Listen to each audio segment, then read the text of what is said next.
Tengo 95 años y casi 50 de ellos los pasé persiguiendo un fantasma llamado éxito, solo para descubrir que el precio era mi propia vida. La sociedad te vende una mentira peligrosa, que el sacrificio de hoy garantiza la felicidad de mañana. Ese es el mayor fraude de todos. La verdad que aprendí de la manera más dura es que sacrificar tu salud, tu tiempo y tu paz hoy solo garantiza un mañana más enfermo, más pobre y más solitario. Un infarto a los 58 fue la factura que la vida me presentó. Pero esa casi muerte fue el comienzo de mi verdadera vida. Una vida que ya dura 37 años más y es infinitamente más rica. Y he resumido cada lección en un atajo para ti. Así que te pido que te detengas, respira profundo y escucha con atención la historia de un viejo que cometió todos los errores posibles para que tú no tengas que hacerlo. Si te niegas a llegar al final con un alma llena de arrepentimientos, suscríbete para unirte a nosotros, los que buscamos la sabiduría. Deja un comentario y dime qué sacrificio ya no estás dispuesto a hacer. Esta no es solo mi historia, es nuestro mapa para salir de la rueda del hámster, juntos. Verás, durante mucho tiempo creí que el éxito tenía un olor particular. Era el olor a ozono de un viejo fax escupiendo papeles toda la noche, mezclado con el sabor amargo del tercer café recalentado, bebido en una taza que nunca se lavaba. Recuerdo ese olor. Recuerdo la noche en que fue más intenso que nunca. Mi hijo cumplía 7 años. 7. Había un pastel, creo. Velas. Mi esposa me llamó. No quiere apagar las velas sin ti, me dijo. Al otro lado de la línea podía escuchar la fiesta, las risas de los otros niños. Pero en mi oficina el único sonido era el zumbido electrónico de los informes entrantes. No puedo, le dije. Es por su futuro. Esta reunión de mañana lo asegurará todo. Me lo creí de verdad. Creí que estaba construyendo un castillo para mi familia, piedra a piedra. La verdad, lo único que ese niño de 7 años quería era a su padre, no el castillo, la presencia, no el futuro. Hoy esos informes son polvo, pero su rostro en mi memoria, esa pequeña decepción que intentaba disimular, ese es un fantasma que jamás, jamás me ha abandonado. Esa noche no fue una excepción, era la regla. El cansancio era una medalla de honor que llevaba con orgullo. Recuerdo cómo presumía delante de un colega más joven, un muchacho con ojos llenos de ambición y miedo. He dormido 9 horas, en toda la semana, decía, como si fuera un general reportando una victoria en batalla. Me miraba con admiración. Pobre chico. Veía el sueño como un enemigo. El descanso era para los débiles, para los que no tenían el temple necesario. Mis victorias se celebraban bajo la luz fría y enfermiza de una oficina vacía a las 2 de la madrugada. Ese zumbido fluorescente, constante, implacable, hacía que mi piel pareciera gris en el reflejo oscuro de la pantalla del ordenador. Mis ojos ardían constantemente. Ese era el precio, me decía. No estaba venciendo a la competencia, estaba librando una guerra de desgaste contra mi propio cuerpo. Y cada hora de sueño que me robaba era un préstamo que mi cuerpo algún día cobraría con intereses brutales. Y en casa era un espectador. Mi esposa lo intentaba, me mostraba las fotos de las vacaciones que había hecho con los niños, vacaciones a las que yo nunca fui. Pasaba las páginas, el papel brillante entre mis dedos, pero mis pensamientos estaban a 1000 kilómetros de distancia, atrapados en la próxima llamada de conferencia, en el próximo problema por resolver. Qué bonito, precioso, murmuraba, sin ver siquiera los colores, las sonrisas. Sentía el peso de mi teléfono en el bolsillo. Era como un ancla que me jalaba de vuelta a lo que consideraba mi verdadera prioridad. Al cabo de un tiempo dejó de mostrarme las fotos. Estaba físicamente presente, pero mi alma no lo estaba. Miraba las imágenes de la vida de mi familia como un extraño viendo una película sobre la vida de otros.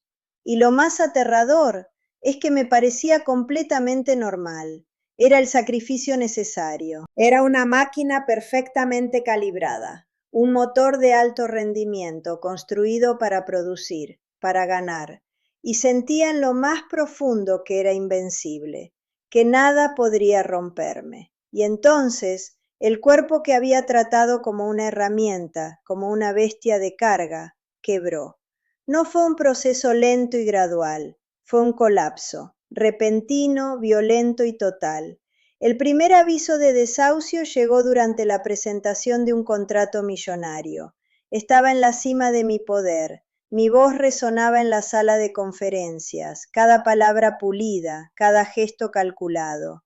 Y entonces lo sentí, un pinchazo, agudo, ardiente, justo en el centro de mi pecho, como si alguien hubiera clavado un cuchillo y lo hubiera retorcido. Indigestión, me dije, el almuerzo apresurado. Seguí hablando, no perdí el hilo, no cometí un solo error en la presentación, pero debajo del traje caro había estallado una guerra civil. Sentí un sabor metálico en la boca, el sabor del pánico. El cuello de mi camisa, siempre perfecto, de repente se sentía como un lazo que me estrangulaba. Y mi propia voz parecía venir de muy lejos, como si otro hombre hablara mientras yo solo miraba, impotente. Mi cuerpo gritaba, agitaba una bandera blanca y suplicaba una tregua. Pero mi ambición, ese susurro adictivo y tóxico, me decía que era solo una molestia, que el dolor era temporal, pero la victoria era para siempre. El cuerpo siempre dice la verdad, especialmente cuando te niegas a escucharla. No recuerdo haber terminado la presentación, no recuerdo haber estrechado manos. Lo siguiente que recuerdo es una luz blanca cegadora y un olor, ese olor limpio y aséptico de hospital. Un olor que intenta cubrir el olor a enfermedad, pero nunca lo logra. Desperté en la UCI. El dueño del universo, el hombre que movía mercados con una llamada, estaba ahí. Un cuerpo roto en una cama que ni siquiera era mía, conectado a tubos y cables.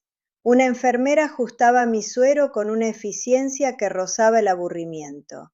Para ella yo no era nadie, era solo otro corazón que había fallado, otro expediente por rellenar. Esa fue la verdadera humillación, no el dolor, no el miedo, era la absoluta y total insignificancia. Y había un sonido que se convirtió en la banda sonora de mi quiebra, el pitido, rítmico, constante, burlón, pip, pip, pip. Cada tono era un eco, una burla que marcaba cada segundo de vida que había desperdiciado. Ninguno de mis millones, ninguno de mis logros contaba en esa sala. Mi imperio de papel no podía comprarme ni un solo latido sano. La verdadera quiebra no es financiera, es biológica, y los intereses son impagables. Y entonces la vi, a mi esposa. Estaba sentada en una silla junto a la cama. No lloraba, solo parecía cansada, un cansancio profundo, de años. Y la miré a la cara, y por primera vez la vi de verdad. Vi las arrugas de preocupación alrededor de sus ojos, las finas líneas junto a su boca. Y tuve la claridad más dolorosa de mi vida. Eran mis victorias, mi éxito, los que habían dibujado esas líneas allí. Extendió su mano y tocó la mía. Sentí el frío tacto de su anillo de bodas, un objeto que había estado en su mano durante 30 años, pero de repente parecía pertenecer a una extraña. El silencio en la sala era algo físico, pesado, denso, asfixiante, un abismo de 30 años de escenas perdidas, conversaciones vacías, ausencia. Yo, el gran comunicador, el maestro de la persuasión, no tenía una sola palabra que decir. Habíamos pasado toda una vida juntos, pero éramos dos extraños que compartían una rutina, unidos solo por un apellido y una hipoteca. La amaba, en teoría, pero la descuidaba en la práctica, día tras día. El precio de mi imperio fue la intimidad con la única persona que realmente importaba. Allí, en esa sala estéril, rota y silenciosa, comprendí. No había construido un reino, había cavado un hoyo, y estaba completamente solo dentro de él. El verdadero cambio no sucedió en el hospital. Eso fue solo el diagnóstico, el anuncio de la quiebra.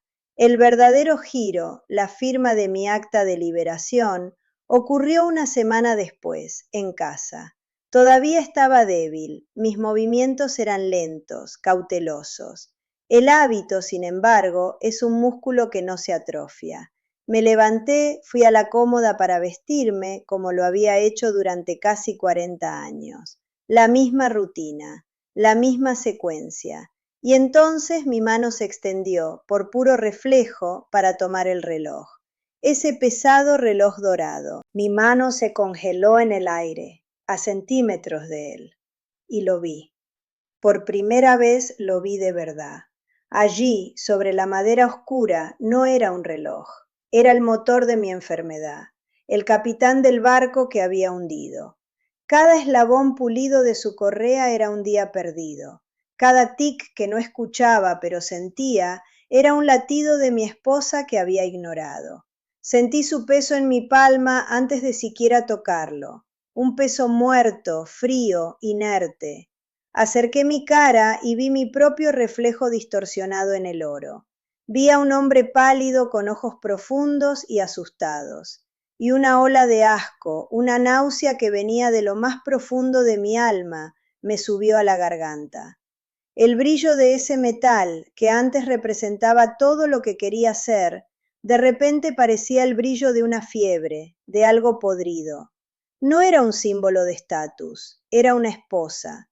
Y después de 40 años, por fin sentí su peso aplastante. En ese instante, la decisión estaba tomada. No hubo debate, no hubo vacilación. Fue una claridad cortante, como un rayo de sol atravesando el polvo de una habitación cerrada durante décadas. Tomé el reloj. Su frialdad era repulsiva en mi piel. No lo arrojé contra la pared, no hice una escena. Fui al cajón inferior de la cómoda, un cajón que raramente abría. Estaba lleno de corbatas de seda que nunca usaba, gemelos que guardaba para ocasiones que nunca llegaban. Aparté las corbatas, creé un hueco en ese cementerio de formalidades y lo dejé caer allí dentro. El sonido. Nunca olvidaré el sonido. Un golpe sordo de metal sobre madera, seguido inmediatamente por el suave susurro de la seda cayendo encima, amortiguándolo, enterrándolo. Y entonces cerré el cajón, el clic, ese clic definitivo. Fue el sonido más liberador de toda mi vida. La verdadera libertad no es tener el dinero para comprar lo que quieres. Es la sabiduría para liberarte de lo que te destruye. En ese momento no deshice de una posesión valiosa. Recuperé mi alma.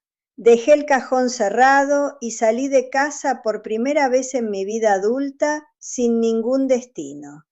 Sin llaves del coche en el bolsillo, sin agenda en la cabeza, simplemente caminé.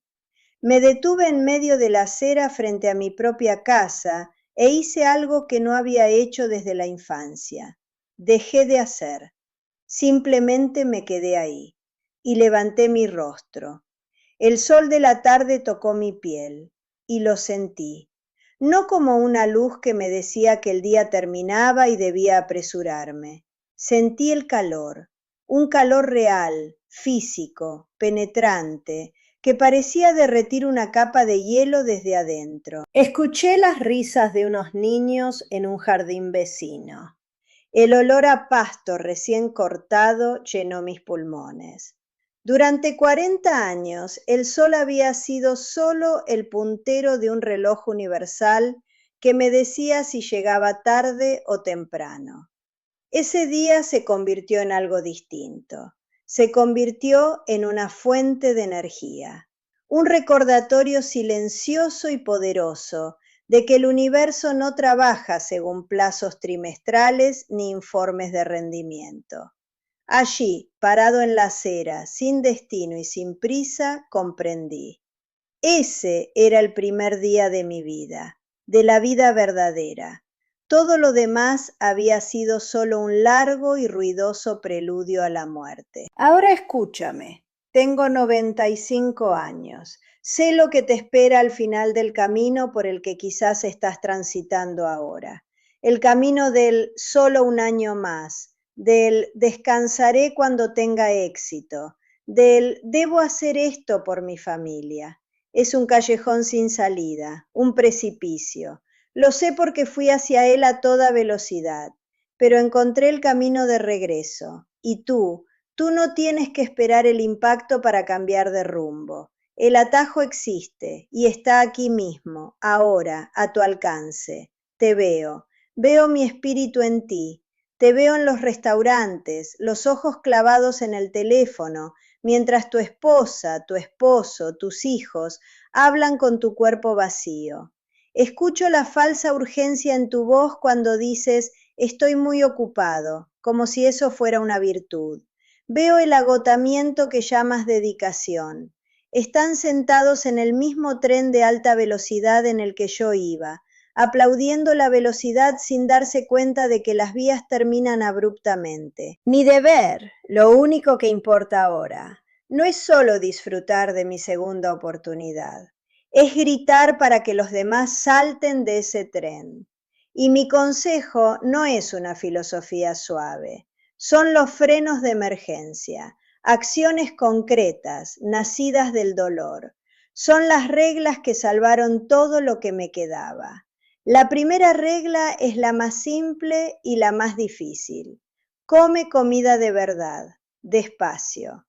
Una semana después de salir del hospital, alguien me dio un tomate de verdad, de huerta. Lo comí como comía todo, en 2 bocados, pensando en otra cosa, pero el sabor me detuvo. Fue una explosión de sol, de tierra, dulce, ácido, vivo. Y me di cuenta de que durante 30 años no había comido, solo me había abastecido de combustible. Saborea tu comida, siente la textura, tómate tu tiempo. Tu salud se construye bocado a bocado. Camina sin destino. Una vez al día, sal sin teléfono, sin rumbo. Simplemente camina. Deja que tus pies te guíen. Mira hacia arriba, ve las nubes, las hojas de los árboles, la arquitectura de los edificios que ignoras cada día. Has ido corriendo por la vida. Es hora de empezar a notarla. Respira.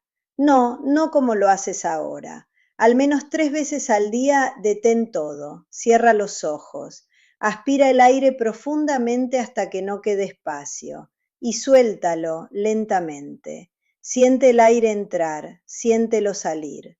Estabas tan ocupado administrando tu vida que olvidaste el acto que te mantiene vivo. Vuelve a tu respiración, es el ancla al momento presente. Ahora estoy en mi porche, mi esposa está sentada a mi lado, leyendo. A veces guardamos silencio durante 1 hora, y ese silencio es la compañía más hermosa que he conocido jamás. El tiempo ya no es mi enemigo corriendo en mi contra. Es el aire que respiro, el entorno en el que vivo. ¿Sabes qué intercambio hice? Cambié un reloj de oro por incontables atardeceres. Cambié el estruendo ensordecedor de la ambición por el sonido de las páginas de un libro al pasar. Abandoné un imperio de papel y a cambio gané el universo entero. Ese mismo intercambio está disponible para ti, justo ahora, en este momento. La pregunta no es si puedes pagar el precio. La pregunta es, ¿cuánto tiempo más puedes permitirte no aceptarlo? No esperes a la quiebra, la ventana se está cerrando.